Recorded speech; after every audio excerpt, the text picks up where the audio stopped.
Imagine if everyone that's ever had their heart broken had to walk around with some kind of permanent public mark. Like a little flashing light above their heads or something. A bit like in Sims, which is really weird, but just stick with me. So you could be walking the busiest streets of the busiest city, which can weirdly be like the loneliest places. And you could be feeling broken through and through because someone bashed on this vital organ of yours and it all came crashing down. But you would see all these strangers walking past with their little flashing lights, and suddenly you wouldn't feel as sad or alone anymore.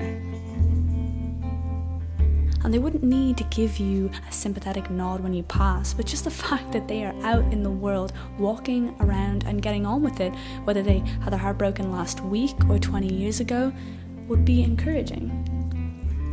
Because they lived through it. And they went to school or work, they ate their dinner, visited their granny, they got on with it. And I'm sure some days are better than others. And they probably cried down the phone to their friend. They probably wolfed through gallons of ice cream, but they got through it, and now they'd walk the streets as living proof that the heartbreak didn't win. I'm sure there are people out there that live their entire lives without being heartbroken once. And some of those people are just really lucky. But some of them, and I don't envy anyone for this, some of them just aren't risk takers. And it's so easy when your emotions take a hit to just be really cynical and hard and retreat into a place where you just hate everyone because you feel invincible that way.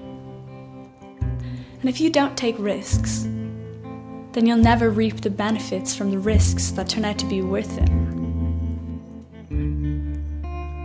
Heartbreak isn't enviable. Though what I think are enviable are the typical character traits of the heartbroken. Because we're the optimists, we're the romantics, we're the thinkers, we're the dreamers, we're the risk takers, we're the idealists. We just awarded our trust to the wrong person, but at least we had trust to give. All those traits, no matter how many times I get my heart broken, are not traits that I'm willing to lose.